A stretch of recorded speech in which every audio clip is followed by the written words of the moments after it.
Hey y'all, hey, it is your girl Tiana and welcome back to my channel. If you are not new, welcome.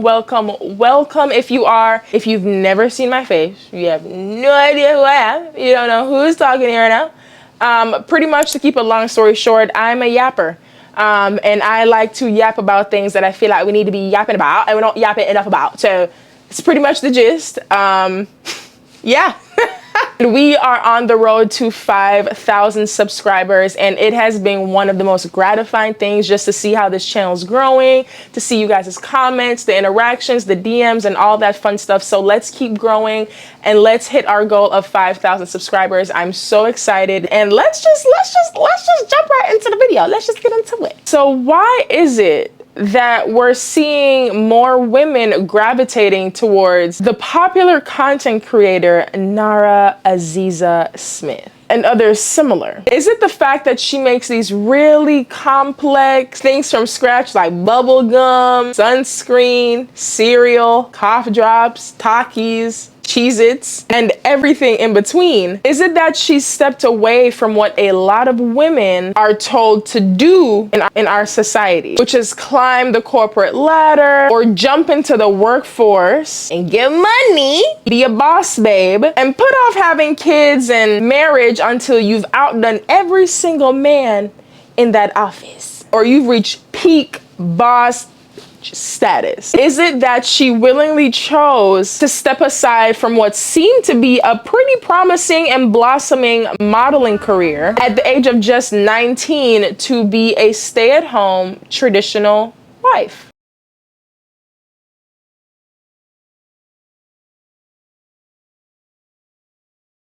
Aware that finding joy in cooking for my husband and kids would automatically mean that I just slave away in the kitchen. I don't have a job and I have a whole production team at my house making that happen. To clarify, none of that is true. I'm a working mom, juggling all kinds of hats and responsibilities. But cooking has always been a massive part of my life, especially after I got diagnosed with lupus and my eczema started flaring up again. I knew that I had to change the way that I ate and the way I went about life. But with all that being said, today is a travel day. Who is now, by the way, a mother of 3. And as beautiful as Nara Smith makes all of it seem, 3 under 23 is crazy. Don't get any ideas, y'all. It's insane. In the real world, that's crazy. Yeah, is it that she makes these complex DIYs look so fascinating and it's so engaging to watch her with her soothing voice like this? Parents are on a 10-hour flight over from Germany and they're about to land, so I decided to make them an early dinner for when they arrive at our house. Our friends brought us these potatoes from Idaho, so I thought it would be perfect making a duck fat. Or is there something about Nara Smith that resonates with women because she's chosen the traditional route and, even crazier, seems to be enjoying it? And is actually content with her little family. Now, obviously, we can't know for sure what's going on behind closed doors, but looking at said door from the outside, seems pretty content. Maybe it's not such a bad thing being a traditional woman with traditional family values. Maybe the gender roles that we've been told to run from and shame are actually not a bad thing.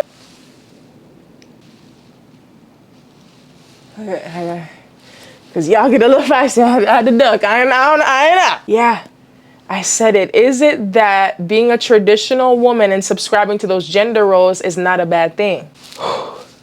Scary. I know. Let's talk about it.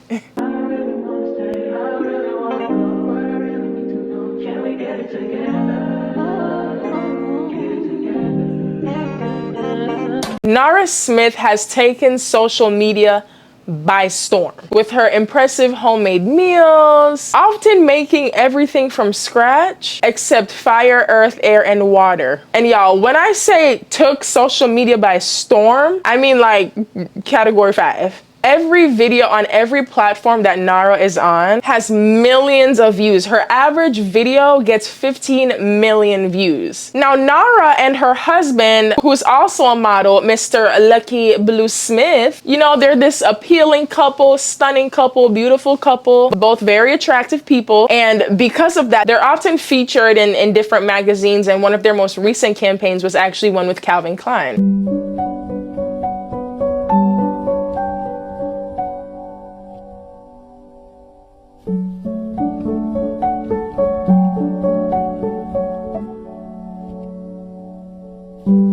Dedicated to homemade cooking, Nara crafts everything from fresh butter to elaborate pregnancy cravings. Her intricate recipes proving that she manages her time in ways that seem almost superhuman. Now, okay, y'all know I have to be logical and we have to put 2 and 2 together. We must do the calculations, okay? These are two pretty successful people in their own rights. And monetarily, they're doing pretty well. I think we can all agree. They're doing pretty okay, to say the least. Nara Smith's ability to be a wife and a mother of 3 small children, and also having the time to make cereal for 5 hours, it looks good, but even saying the concept of that out loud doesn't make any sense. The average toddler is not gonna wait 5 hours to get some cereal. And I'm sure there's help involved, whether it's professional help or help from family, or maybe they have things set up where Lucky can kind of help and she's in the kitchen doing stuff and making her content. And with her able to afford the help or get that help, she makes a very messy, busy, overwhelming, and 9 times out of 10, very not so put together job of being a traditional stay-at-home mom look very clean, put together, and cute. But we still have to be realistic. We know that's just not the reality of it. So I'm sure there's definitely help somewhere. I'm sure Nara Smith isn't just doing everything on her own. So we can just get that out of the way. A traditional housewife is defined by usually a woman doing the majority, if not all, of the cooking and the cleaning, the child rearing. And Nara goes out of her way to show you that her husband, even though she always says he doesn't cook, he cooks, okay? He's in there cooking and baking, and he cleans, and he does the daughter's hair. Like, she lets us know in subtle ways, I'm not doing all this by myself. Everything about Nara's content, which I love, okay, is highly produced, and that's why some of us enjoy it. The camera quality, the aesthetics of it all. She comes on camera looking beautiful, nails done, hair done, everything did, like she looks amazing. All of that takes work, it takes time, it takes effort, and she is compensated handsomely for that. Everybody knows by now you make good money on social media. And all those millions of views that she gets, she makes plenty of money. A Tradwife is solely dependent on her husband's income. And in exchange for him providing for her 100%, that's why she'll do the cooking and the cleaning and all those kinds of things. Do they adhere to some of the traditional gender roles? Yes.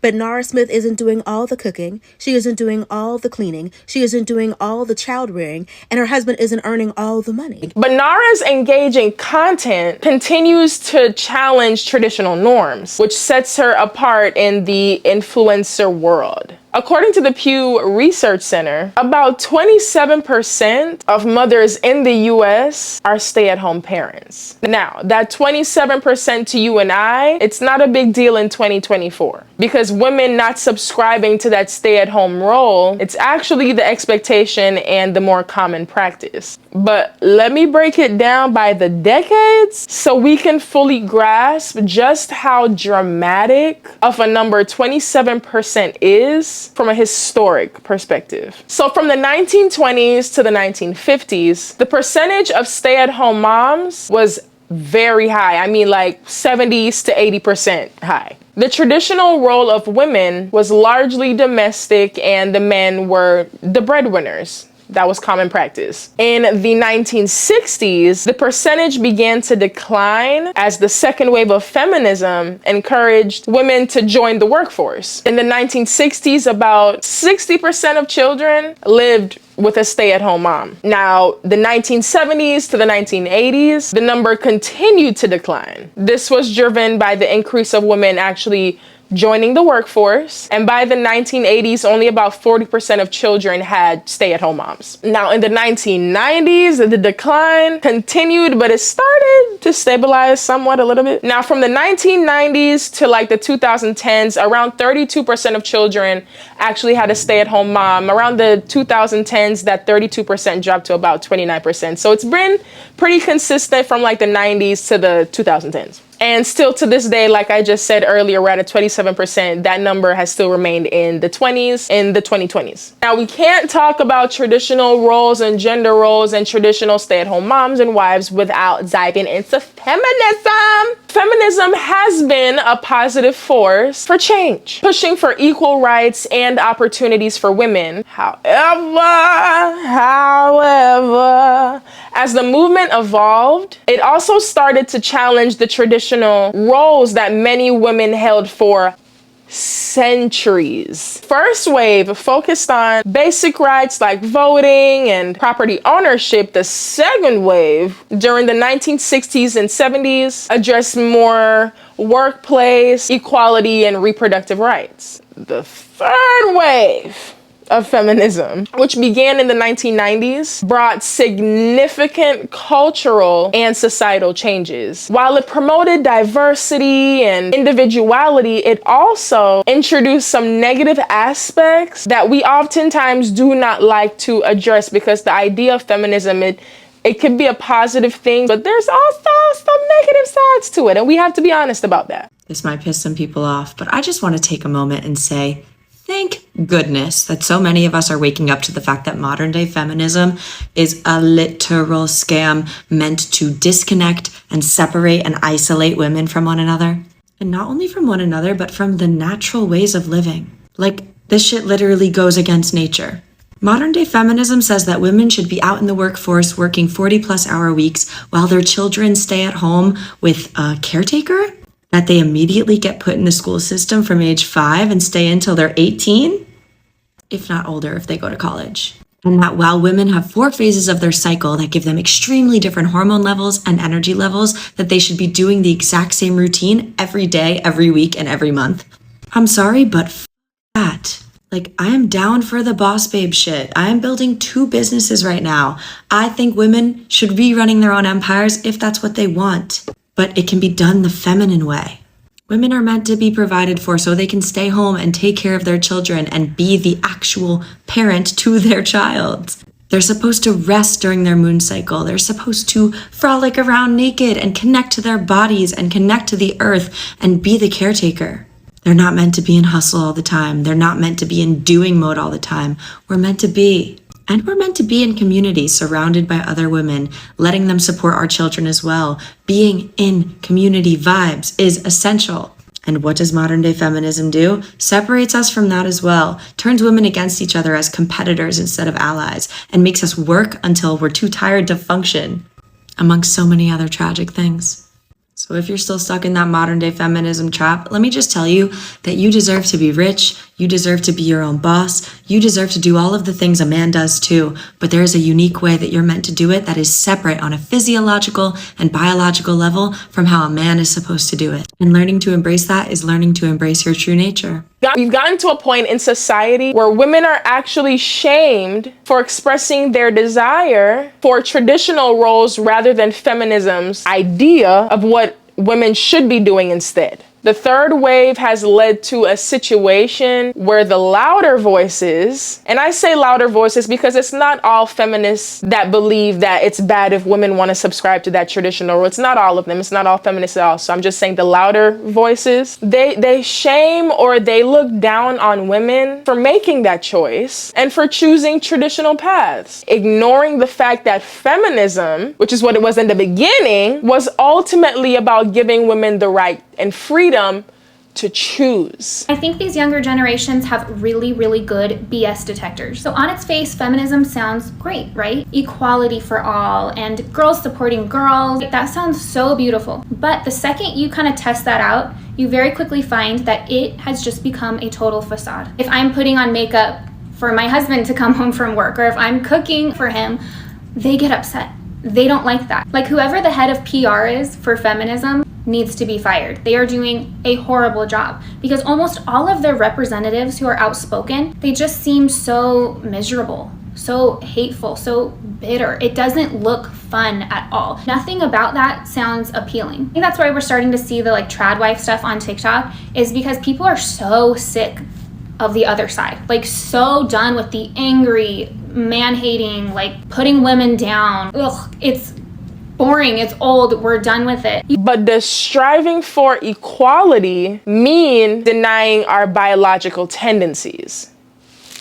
Men and women have different strengths and inclinations. I talked about this a lot in my previous video. If you have not seen it, go ahead and watch that. It was a very juicy topic. Yeah, men and women have different strengths and inclinations, and that is not a bad thing. Society has demonized it, and society has made us believe that it's a bad thing, but it is not a bad thing that men and women are different. It's not.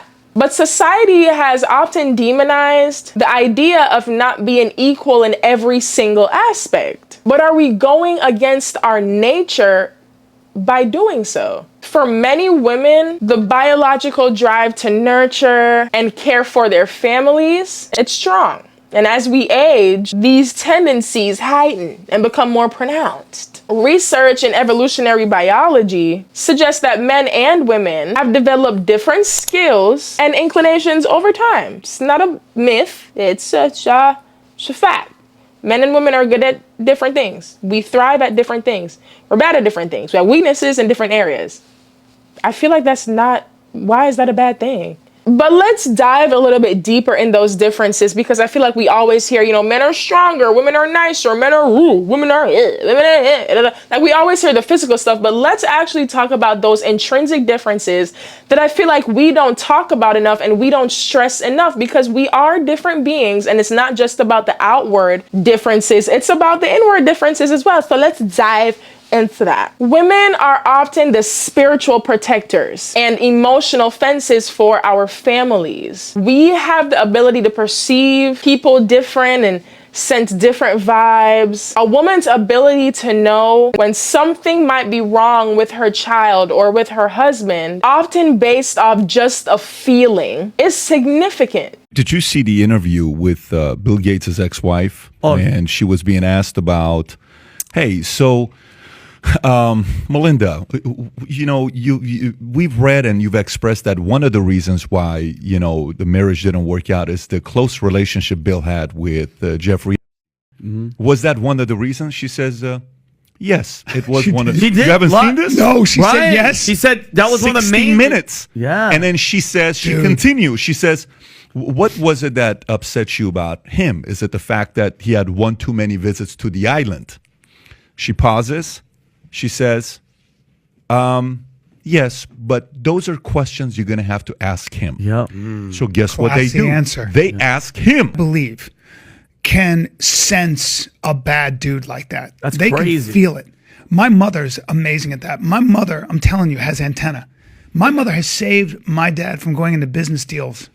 Really? Dude, she can look at a dude and go, that guy's a bad guy. I got a bad feeling. Wow. And that's how women had to survive. I think women can pick up on energy that we don't, because we're not afraid. I don't walk around worrying about my physical safety. But there are women, I think women are way better. The Israelis use women as bodyguards, because they found that if you can teach a woman how to shoot straight, no problem. And there are some badass women. So they found that women, they grow up from the age of about 12 years old. They have to be, I see it with my daughter. They're very aware of danger. They're very aware. Why is that guy over there? Why is he looking at me for too long? Yeah. What's going over here? They can just sense these things. Okay. Women's intuition, they do have that sense. And I think you highlighted it, is that as guys, if we're going into business with somebody or networking with somebody, it's whatever, bro, I'm a dude, whatever. Yeah. A girl, literally, once she walks out the door, like we do the whole, okay, phone, wallet, keys, balls, got it, all right, good to go. A girl's like, all right, I got my mace, I've got my purse. Like there's another level that women have to go to for safety and security. 100. And we downplay the impact of a woman's role in the family unit, but the same way we hear women choose your husbands wisely, it also is important for a man to choose his wife very wisely for the fact that there is a very high chance that whatever your wife's beliefs, outlook on life, practices, traditions, social and political views are, that's most likely what the kids will take after as well. Men and women are beneficial to each other in different ways, and that is okay. It's okay. I promise you it's okay. And we add value to each other because of those differences. Society wants women to be equal to men in having these same responsibilities. Just because we have the ability to do what men are doing, it does not mean that biology changes. All we're doing is adding more responsibilities in the name of being equal to men. You could climb the corporate ladder and be the corporate baddie and spend so much time doing that. It's not going to change the fact that at a certain point, your body's going to start thinking about kids more. You'll start thinking about wanting to settle down more. Because like I said in the last video, there are certain things about being a woman that are spiritual and it's deeper than the things that we talk about. And again, like if you have not seen the video, like really go watch it. It was a good video and I was really making some points. But yeah, I talk about all these different things in the last video, so check that out for sure. You're gonna hate me for this, but let's talk about it. A woman's responsibility in a relationship. This is gonna be specifically for marriage. Hello, my name is Carla and restoring healthy mindsets is my thing. As a wife, your responsibility is to keep peace and the harmony of your home. I know a lot of you guys are gonna say, it's no longer the 50s. But here's the thing. I've seen what happens when both the woman and man have to go to work. The house feels empty, the kids feel it, and the husbands feel it. I'm not saying don't invest in your education. I'm not saying don't have a side hustle. I'm not saying that. What I am saying is that your main priority should always be your family and keeping the harmony of the home. A lot of us don't know how to do this because we've been raised in a generation that's told us to get our independence, go out and work, go grab a degree. And I'm not saying to not do those things, but I am saying that we've lost our touch of being women, being feminine, being kind, being gentle, being soft. What happened to all of those things? Secondly, your responsibility as a woman is to also be 3 steps ahead of your man, always. What does this mean? You need to be in touch with your femininity and in touch with your intuition so that when hard times come, you know how to lead your family to success and lead them to blessings and abundance instead of leaving them to perish. We need to understand our responsibility as women. If the woman is good, the house is good. This is going to be a hard pill to swallow, but I say it with a lot of love. But the man and woman equation is, it should be 1 + 1 = 2. You have these two things with their own values, they come together and they increase the value. That's where 2 comes from. 1 + 1 = 2. But what we're being taught is 1 + 1 = 1. And that's just simply not making sense. Studies have shown that despite achieving significant professional successes and getting all these different accolades, there are a lot of women who still feel unfulfilled. It's almost as if there's something spiritual about women wanting to do certain things that we're ignoring. It's almost as if I said that in the last video that again you should watch.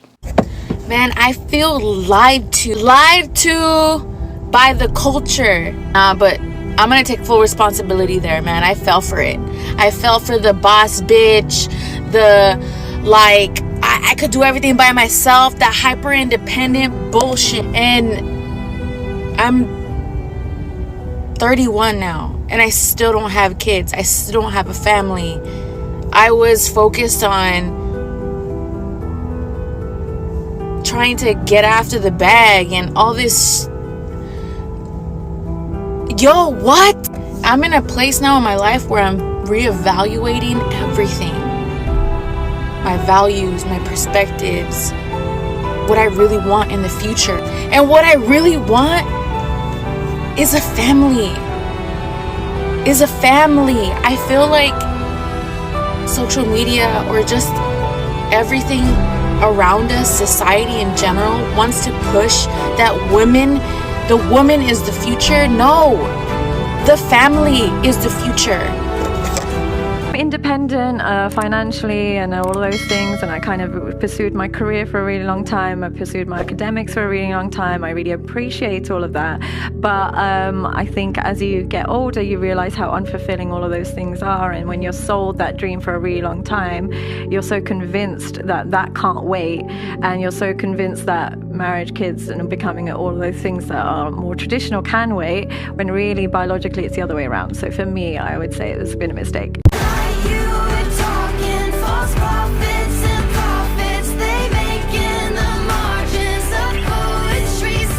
Many of us who grew up in a single parent home, whether physically or emotionally, right? Because just because a man's present in the house doesn't mean he's present in the way that he's needed in the house. We saw our moms struggle to do everything, handle everything, and make ends meet. And although we're obviously grateful for those sacrifices, now looking back as adults, if we're honest with ourselves, what we often wish for as adults isn't, oh, I wish mom had more money. I wish mom had more accolades. I wish mom spent more time at the office. It's not that we want these physical things from our moms. If you ask people as adults who are products of growing up with a single mother, we want more. We wish we would have had more time that we could have spent with our moms. We wish we could have had certain moments with them. We wish we could have been around and with our moms more. So it's very interesting that we push women to be a boss babe, be independent, wait on marriage, wait on kids, grow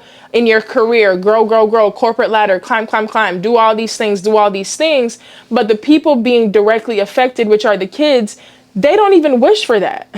You know, like, obviously, like, yes, you want to provide for your children, but the fact that society is set up in a way that if a mom is doing well monetarily by herself, it's often at the cost of being able to spend less time with her child. Even as an adult, when you grow up, like, a big drive for why you want to make it in life and why you want to be successful is where we villainize women wanting to be wives and homemakers and be traditional, but we glorify being baby mamas and we glorify being a single mama. To the comments I get about me saying I'm choosing to be a wife before I become a mother.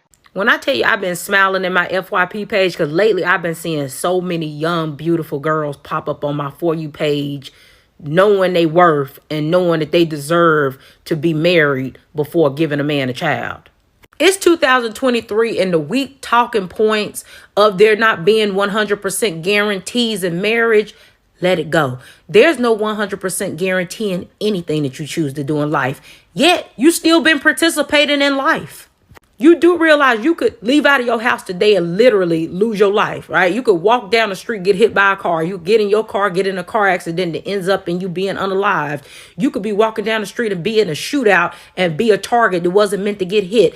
All of these things can happen because there's no 100% guarantee in anything in life. You can put in an application for a job and still not get hired because that's a risk you take when you put in an application. It doesn't guarantee you the job. It's just so wild, though, that you have so much discernment when it comes to marriage, but you don't have this same discernment when it comes to anything else. Y'all are the same girls who will fly out of state with men that you don't know, even though that could lead to him unaliving you. You willing to take that risk, right? You willing to take the risk of going over men's house that you don't know. You willing to take the risk of having a man come to your house that you don't know. You willing to go out on dates with strangers that you barely know. All of those things can lead into bad situations that are not guaranteed to be positive in your favor, yet you still participate in it. Most of y'all biggest complaint about marriage is that you can't guarantee the fact that you won't be cheated on. Cheated on. That's your biggest concern, but you're willing to put your life at risk for carrying a baby, right? You're willing to have your whole body change, right? You're willing to have to go get surgery to get your body to try to have it look like it looked originally before you had a baby for a man who wouldn't even marry you. But your worst fear of marriage is being cheated on. Does that really make sense to you in your mind? You're willing to have a child that you can't even guarantee will be the child that you assuming in your head they will be. At the end of the day, nobody's encouraging women to go out here and just get married and be stuck in toxic marriages that don't make sense. But what we are saying is, if you are going to take on a huge risk like giving a child to a man, it should at least, at the very least, be for a man who thought enough of you to at least ask you to marry him. Not a man who been somewhere selling you dreams and just wanting to get you pregnant so that they can sit you down so that you won't entertain other men or to make it difficult for you to get back out on the dating scene to date other men. Like, come on, let's be for real. Everything in life come with risks. I've even seen celebrities willingly choose to be single mothers. And I know it sounds good because, like, oh, yes, like, be independent. Yes, strong Black woman, strong woman are going to raise a child by itself. we don't think far ahead enough. It is not easy raising a child by yourself. It doesn't matter how much money you have. There are just certain things that when you have two people in a household who understand their roles and the value that they bring together for the family, it's way more valuable than a single parent household, whether it's a single mom or a single dad. And I think choosing to bring a child into this world with just one parent, I'm not saying you're going to be a bad parent. I'm not saying it's going to make you any less of a great parent, but there are certain things that each gender brings to a child that is beneficial for a well-rounded human being. And I'm not sure why we've gotten to a point in society where we're denying that and we're promoting one thing. We found different ways to glorify being a single mom or baby mom culture through celebrities, influencers, various government systems. Y'all know the W word. We're going to talk about that in another video too, but not this one. But yeah, various government systems. Okay, you guys, yes. I am a mother of 7 kids. 7 kids. I had my first child at 14 years old. Yes, I had my first child at 14 years old. I do not regret it. He is well, healthy, and he's 19 right now. God, praise God. Yes, you guys, I have 7 kids, 7 different baby daddies. Yeah, 7 different baby daddies. I heard it. You heard it right here. 7 different baby daddies, 7 kids. Had my first child at age 14.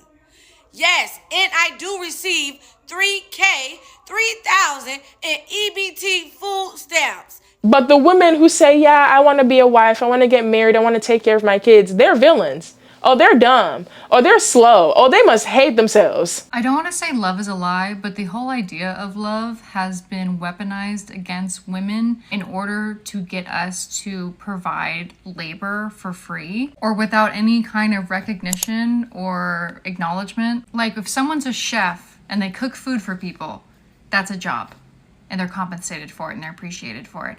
If someone is a nanny and they take care of children, that's a job and they're compensated for and appreciated for it. If someone is a SW or even a mistress, they're usually compensated and appreciated for it. But when you become a wife, when you become a mother, you are not compensated or appreciated for any of these things. I don't have a good relationship with my mother. And the older I've gotten, the more I'm like, oh, okay. Even though I don't think she was a very good mother, it makes a lot of sense why she wasn't a good mother. Because what a thankless, shitty job for 98% of women who occupy it. We're supposed to do it all with a smile on our face because love. Because you love your children. That's why you take care of them. Because you love your husband. That's why you married him. That's why you feed him. That's why you pick up after him. That's why you forgive him. That's why you're romantic with him, even if you don't feel like being romantic with him. Because he has needs and you love him and it's your job to fulfill them. It's your job to bend over backwards for your husband and your children because you love them and that's your reward. Which is unfair. I think that's unfair.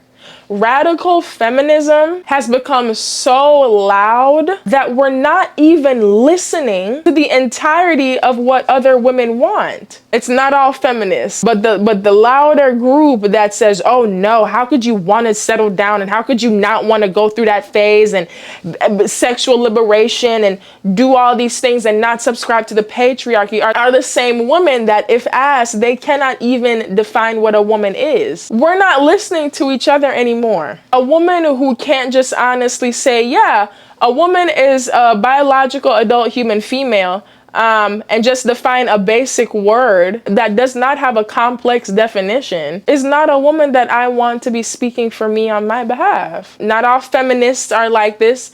I'm talking about the louder group that have lost sight that the entire basis of feminism was giving women the choice to choose, not choosing for them based off what you think is the better option. And that's another video for another time. But yeah, let's go back to the conversation of making bubblegum cereal from scratch instead of clocking in. Let's go back to that. When we talk about the work-life balance, we're just girls narrative, we need to start giving women a break. Being a homemaker is a full-time job with an insane amount of value outside of just raising kids and being somebody's wife. If stay-at-home moms were paid for their work, the value would be crazy. Babysitting fees, carpooling fees.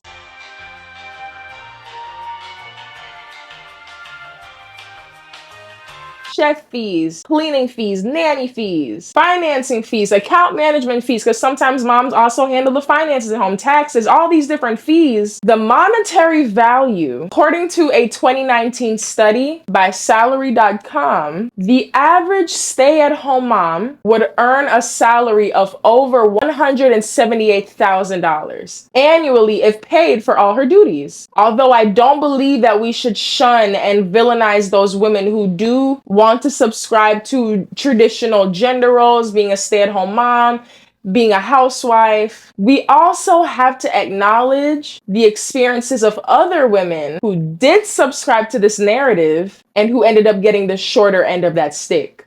I am 27. I got divorced at 26 after I had done the Tradwife thing. I got married at 19. I had 3 babies. And I was a stay-at-home mom. I dropped out of college. I didn't have a job. So at 20, we separated when I was 25. So at 25 years old, I had nothing. I didn't have an education. I didn't have a work history. Because of those 2 things, when we went to court over custody of our kids, he was able to point to those. He asked me for the divorce. He fought for custody of the kids. Given I had stayed home and taken care of these kids as my full-time situation for 6 years. And he was able to say, you know, she doesn't have a job. She doesn't have an education. She lives with her mom and dad. She can't take care of these kids, and he got primary custody of our kids.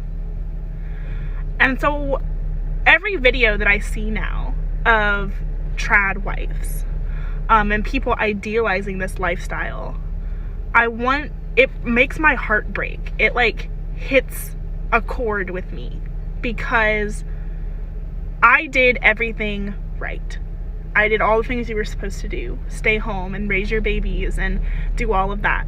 And in the end, I got left out on my ass. The relationship didn't last forever. They end up leaving these marriages with just as much as they went into it with, excluding the kids. Kids are a blessing. They leave these marriages sometimes heartbroken and unfulfilled because they essentially gave all their time and energy and effort to their families over the years. And something within that time led to them having to get a divorce or being separated. So you can be a traditional stay-at-home mom and stay-at-home wife, and you still have that risk at experiencing something that we're all afraid of experiencing, which is giving our everything to our families and somehow, for whatever reason, end up with nothing, or we end up in a worse off position than we came into the marriage with. We have to acknowledge that that is a reality and that is a possibility. Now, here's Tiana's hot take, okay? Everybody, whether you want to be a traditional wife, whether you have been, a traditional wife and something happened where you ended up leaving the marriage or getting out of the marriage and now you feel empty and you feel unfulfilled and you essentially feel like you wasted a lot of time because your career was essentially being a wife and a mom, right? For both women alike, we need to stop idolizing marriage. As women, we need to stop idolizing the idea, the concept, and the thought of marriage. It is a beautiful thing, but nonetheless, it is not something that we should be idolizing. Now, let me define what it means to idolize something before I even jump into that. Idolize, according to the Cambridge Dictionary, means to admire and respect someone very much, often too much. And a lot of times in society as women, we are on the more often too much side of that, more than the just admire and respect side of that. We do too much. But yeah, like I said, marriage is a blessing and it is a beautiful thing. But marriage is not an obligation that God has to us. Nowhere in the Bible did it say that God is obligated to make us wives. He's obligated to make us husbands. And what I want women to understand, before you get into a marriage with a man, you are an individual. Before you were anybody's wife, you were God's daughter. Before you knew your husband, God knew, yeah. Before you get into a marriage, You have to know who you are. You have to know your purpose on this earth outside of your husband and outside of your idolization of marriage. You have to understand the purpose that God has for your life before you go and give your life to someone else or to marriage. And it's like, as women, once we get married, we just give every single part of our being to this marriage, which isn't a bad thing. But again, you are an individual with your own purpose and will on your life before you were anybody's wife and before you were in that marriage. When you get into a marriage, God's will and his purpose for your life, it does not change. To get into a marriage are two people who have two separate purposes who come together in a partnership and covenant to fulfill those separate purposes together. Your husband's purpose is not yours. Your purpose is not your husband's. Y'all are two individuals. And as I mentioned in my previous video, where I talk about the multiple identity crises that women are facing today. Check it out. If you haven't, I'm going to keep saying it because you really need to check it out. But one of the things that I talk about in that video was due to Eve's mistake in the garden. As we all know the story of Adam and Eve. I'm going to break it down. Go watch the video if you need to break it down. I'm not going to break it down. One of the curses that we as women face is that we will yearn and desire for our husbands. It's an overlooked curse, but it is a curse that's affecting us in a very deep way because of our ignorance of that curse. And when I was thinking about this topic, I was gonna say, that we're in a culture that we teach women to want to be wives, and we set things up in a way for women to only identify themselves and just do certain things with the hopes of finding a man and settling down and being a wife to this man and hubby this, wifey this. But it's not society. It's the curse. We can't help that. And it is a burden that every single woman has to face. However you want to box that curse, whether you take it to the altar, whether it's a boyfriend-girlfriend relationship, whether it's a situationship, whether you have no title, whatever it is, whatever title you give it, it does not change the fact that as women, we naturally desire and yearn for that male companionship. Shout out to Eve. Y'all could thank her. Y'all could take it up for her. Was that the fruit you ate to betray the world? No.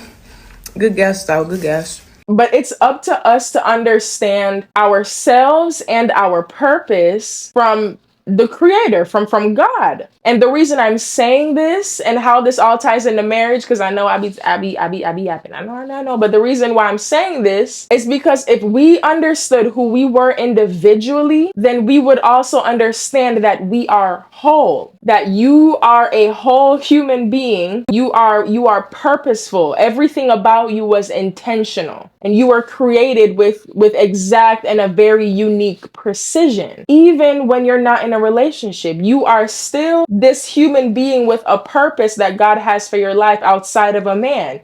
Your value doesn't change in God's eyes, whether you're married or whether you are not. You are still who he created you to be. Being married does not make you whole. Again, a marriage is just two whole people who come together and decide to do life together. And I'm not saying that two people are going to come together, have it all figured out, and just have this white picket fence life. I'm not saying that. We're human beings. We come with flaws. Things aren't going to be perfect. Marriages are very imperfect. Marriages have flaws. That's natural. We're human. Imperfection comes with that. But you should never go into a marriage with the intention of another human being filling any gaps in your life. I believe that that's an unfair burden to give and put onto anybody. And you will always be disappointed. You will always be hurt. You will always be let down when you're looking for another human being to fill a gap that they can't fill. They're not God. Nobody should make you happy. Nobody should be your peace. Nobody should give you a reason to wake up. No one should be your reason, your lifeline. Those are unfair things to put on a person. Those are only things that God can do. And I know we normalize it in culture. We say, oh, I just want a man or woman to be my peace. I want a man to be my everything. I want to be a man that I could, do every and anything for. You are worshiping that man or woman. That's what y'all be doing. Y'all are normalizing worshiping other human beings in the name of marriage and relationship. But I'm gonna stop. I'm gonna tone it down on that one because it's giving preach. And that's not what I came here to do. But this is important because oftentimes these women that do subscribe to be a housewife and you know, those traditional roles and they dive fully into that role, they go into it idolizing that marriage, idolizing the man, idolizing the idea of this white picket fence life. I'm going to be everything for this man. I'm going to do everything this man wants me to do. I'm going to be such a good housewife. I'm going to clean the best, cook the best, handle our finances the best. We go into these marriages idolizing these men and the idea of marriage. But before you get into any marriage, you need to ask God if that's somewhere you even need to be. It doesn't matter how you feel. And I say this all the time, which by the way, a lot of y'all don't know this, but I sell purses. And it's very ironic that I'm talking about this because one of my purses, I'm gonna show y'all, hold on. So I designed this purse collection literally around the idea of everything I'm about to say, but it's not about how you feel about things. And oftentimes as human beings in general, not just women, we make decisions based off how we feel, and feelings change. Feelings aren't always honest. Feelings can be misleading. If you go into a marriage or a relationship with someone, you didn't get no type of confirmation. God didn't tell you nothing about that man. God don't even know why y'all together. God don't know how you over your son, ain't over your son to come to. God don't know nothing about that. But because it feels right and because it feels good, you do it anyways. Just because you feel a certain way about someone or something, it doesn't make it the truth. It doesn't mean that that is what God has planned for you. If you are going into anything and you have no confirmation from God, you risk losing everything. But yeah, the reason I brought up the purse is because I designed these purses that pretty much were just to remind women that regardless of how we feel, it's kind of out of context, but it's also kind of not. But it has different words on it, like powerful, blessed. I don't know if y'all could see the words in the camera. Hopefully you can. And it's just going back into the feeling, saying oftentimes we may feel less than, but the truth is you're powerful. You may feel like you're not ready, but the truth is you're chosen. Sometimes you may feel like based off just how life has been going and because different things have been bad in your life that when something good happens, you're undeserving. But the truth is you are worthy. So y'all don't know about that. I do sell purses. I sell different designs just to uplift women. It's kind of my thing.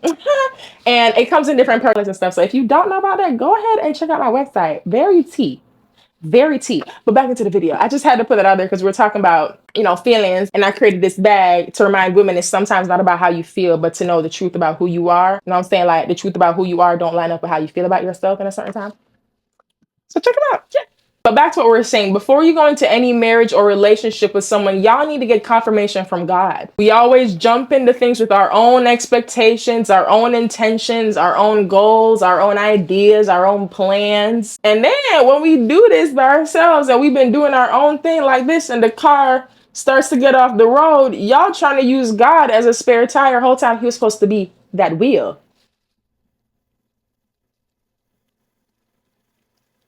Write that down. Write that down. But yeah, that's just unfair. When you go into stuff and you get no type of confirmation from God, and then y'all expect God to come in and fix things, God don't even know how y'all ended up together. That man was not for you. It was probably never in God's plan for y'all to even be all the way up to a marriage. And it's like, you know, we meet people for a season, and sometimes because of how we feel, we extend those seasons and we extend certain lessons because of how we feel. I feel like I love this man so much. I feel like this man is for me, that you're completely missing the fact that this man might be something that you're supposed to learn in a season, but you just made this man your husband and father of 4. And God I know he be looking at y'all and saying like, I don't know nothing about that. Y'all didn't ask me about that. Maybe it might have been, you know, and I say might have because like I said, marriage is not a promise that God gives to us, but it might have been in God's will for you to be married, but not to Johnny. But because Johnny checked all the boxes and you got married to Johnny because it feels good. Y'all know what else feels good until it's not? Crack. Yeah. Or maybe, again, it was in his plan for you to be married, but maybe it just wasn't the time yet. But you did it anyways. Maybe God wanted some more time with you in your singleness period to mold your purpose and to teach you more that you had to know within that will that he has for you, within that purpose. But instead, you were in this marriage with someone. And then if something, God forbid, something happens where you guys are divorced, or it didn't last forever and you didn't have that, you know, white picket fence life, now you get out of this marriage and you feel empty, you feel unfulfilled because you worshiped this marriage, you worshiped this man, and you forgot that even in the marriage, marriage, God's purpose for what he has planned for you did not change. But you had your own God. Your God was your husband. Your God was your marriage. Your God was being a housewife. Your God was this concept that you created in your head. So even if we do subscribe to these gender roles and you do want that life of being a stay-at-home mom and all these things, it does not change that you are an individual. God made you first. He didn't make y'all a pair. He didn't say, Tiana and Timmy, both of y'all come here. I got to talk to y'all for my plan for both of y'all on earth. No, he had an individual conversation with both of y'all. Y'all have your own purpose. But if you just spend a little bit more time with him and you were actually intentional when you were single and you spent more time with him during that singleness period, you would have been a little bit more knowledgeable of what that purpose was outside of just your marriage, outside of just being a wife, outside of just being a mother. You didn't even let God get a chance to let the purpose cook. Could he have a second? I'm not speaking at anyone. I say that all the time on my channel. I'm not speaking at anyone. I'm speaking to y'all as a woman living the same life. I got the same curse, the same desires, and these are things that I have to be conscious and cognizant of and check myself on too. Don't get me wrong, there are situations where the wife and the husband might be your purpose. Either way, you still got to let God tell you that. Y'all can't just be jumping into stuff and then when it doesn't work, or God forbid it doesn't work, you just leave these relationships empty and you leave these relationships feeling so broken. But even if the relationship does not work, again, the same way you're an individual before the marriage, you remain an individual after the marriage. If you spent time with God in your individual season and you knew what the purpose was, you would know that the purpose is not going to change because the marriage didn't work. Your value in God's eyes doesn't lessen because the marriage did not work. Y'all be leaving these, and I know it's easier said than done. I'm not a woman that's ever experienced marriage, but you can't allow another human being to have so much power over you that y'all are willing to forget that you were made so intentional and so perfect in God's eyes, and his will for you doesn't change because something on earth didn't work. And God doesn't need any permission from anything going on earth for something that he's already done in heaven. If it's in his will or purpose for you to be A, B, C, D, E, F, G, it's going to happen regardless of a marriage or not.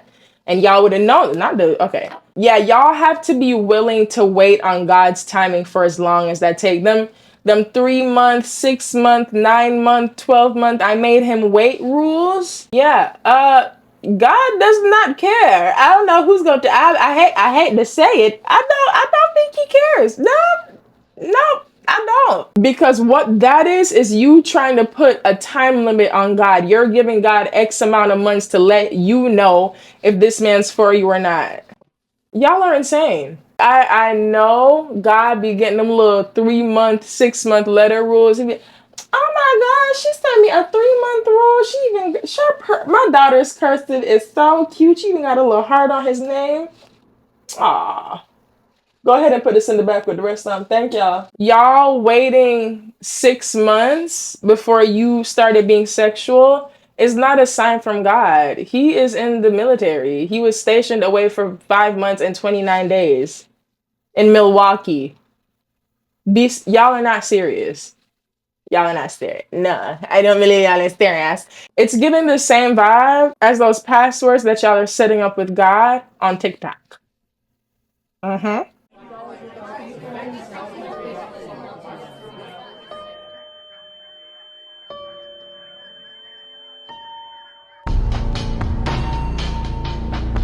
Do you know how much I love you? I love you more than everything. Everything. Oh God, let me see this car if he is for me. If he's not for me, let me see this car. You seeing a Tesla isn't confirmation from God. You live in Houston. You actually have a lower chance of seeing a Honda. Y'all are a mess. Y'all are a mess. Can God give signs? Absolutely, but he's gonna do it in his way. He's gonna do it in his time. Not on yours, twin. Not on yours. Again, God is not obligated to make you a wife. He's not obligated to make that man a husband. And don't get me wrong, I understand fully that in a marriage, things change. People change. When you have kids involved, you guys have this dynamic that maybe you weren't prepared for, that maybe you guys don't want to deal with. Things happen in a marriage. Someone cheats, because God knows if somebody cheat on me, I walk away. You know that? My God know that. So I understand things change in a marriage. I get that. And I'm 100% not saying that if a marriage fails, it's completely on the woman.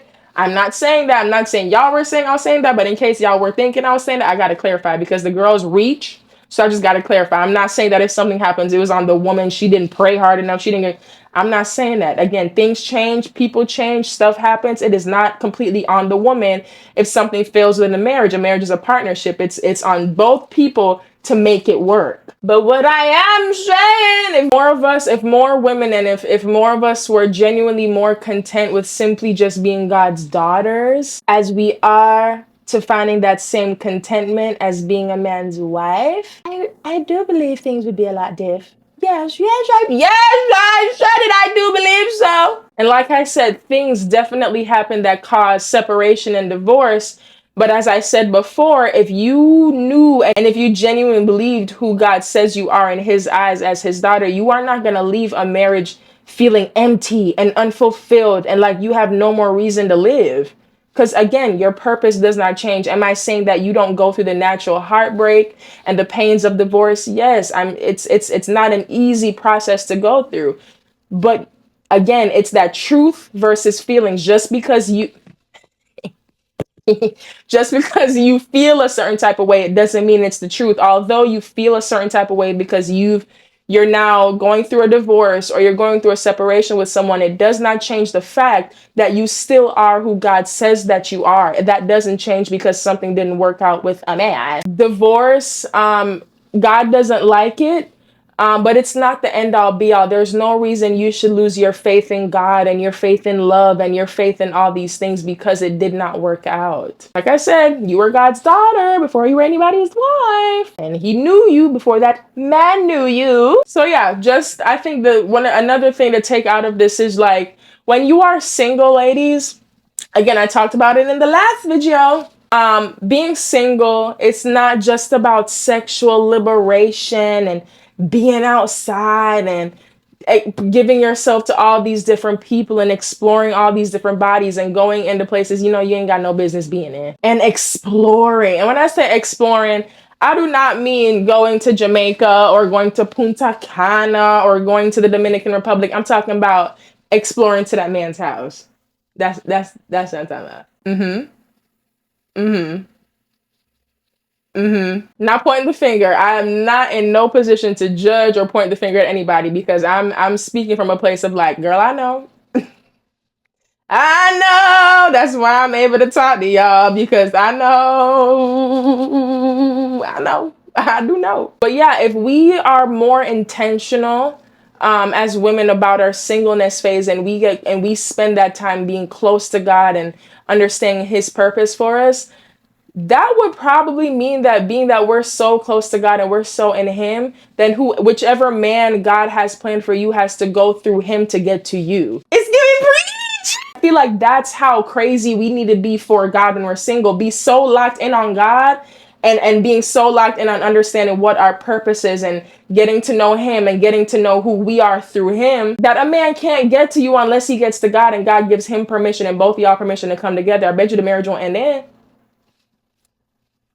Anyways, what do I know though? Yeah, and let's be comfortable with waiting for God's answer and stop giving God time limits and boxes of time that he should give us the answer and what sign he should give us. That's not how God works, twin.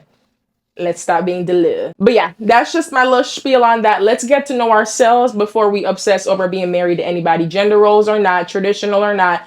We need to know who we are before we subscribe to being anybody's wife or mother. So there's that. But in conclusion, Nara Smith's appeal isn't just about her cooking and her very soothing voice and her top tier wardrobe and her very beautiful family. I think for women, the appeal is longing for a simpler, more traditional way of life and us being able to relate to something that I feel like it's in all of us just a little bit. It looks really good. does, and I think it does something within us just a little bit, even if you're not fully subscribed to it. Just the idea of not having to clock in and work 40 plus hours and 2 jobs and do all these things, it doesn't sound too bad. It doesn't. I'm not gonna lie, don't tell the feminists, but I would rather stay home and cook and clean. I would rather do it. When I tell you I love to cook and clean, just don't tell the feminists. I love to do it, and I love to do it for a man. I do. However, not outside of marriage.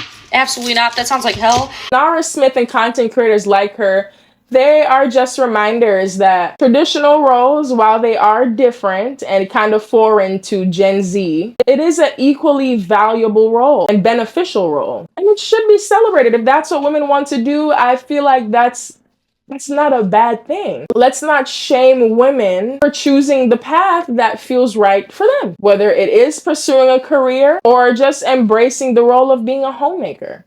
That's my spiel. I hope you guys enjoyed the video. Let me know what you think in the comments about this whole Tradwife trend. Are you for it? Are you against it? Is it too much, or is it like they're low-key eating? What do you think? Subscribe. Like I said, we are on the road to 5,000 subscribers. And again, follow me on my social medias. They are down below. My Instagram is @tiannasankey. Connect with me there. I love to talk to y'all, and I love the DMs I'm getting so far. I really love talking to y'all. I genuinely do. But yeah, until next time, I will see y'all in my next video. Bye. I've been all in my phone, I got options, and I don't wanna tell you to drop it, but I don't wanna